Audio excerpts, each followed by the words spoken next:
What's up, guys? Mike from Rockville, and today we are at Rockville University talking about mixers. Now, I know everyone's seen a mixer once or twice in their life, but do you actually know what it does? Darro, why don't you explain to us what a mixer is? All right, so a mixer is essentially a device that is meant to combine multiple sources of audio and send it to, a stereo signal. Okay. Think of it like a highway, and the speakers are the destination of the highway, and each individual lane in the highway is a different channel. And so the mixer acts as a way to combine all those different lanes of audio and sends them to your speakers. Now, microphones themselves have a very low voltage, and mixers, they have a microphone preamp.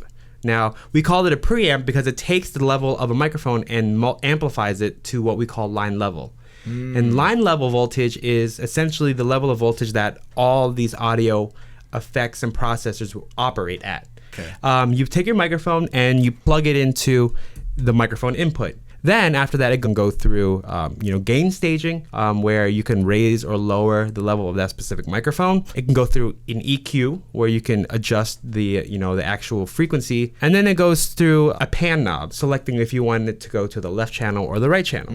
If we're going back to the highway analogy, switching lanes between left lane and right lane. You know what I mean? Yeah. Then it goes to the left and right main. Sure. Now that same thing happens on every single channel. So after that, it's just plug it in your speakers and rocking and rolling?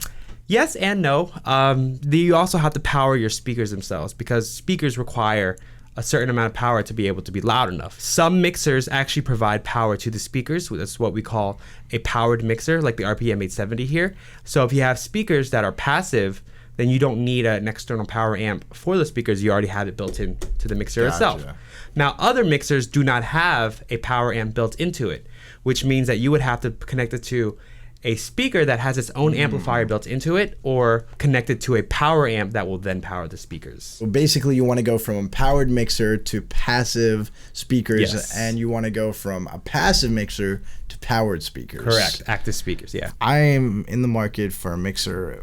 Where do I start, and how do I choose the right one? So let's start from the smallest one. If you are just like a traveling DJ or something, doing really small gigs or open mic nights, an all-in-one system is going to be perfect for you. That would probably be loud enough to amplify a room like that.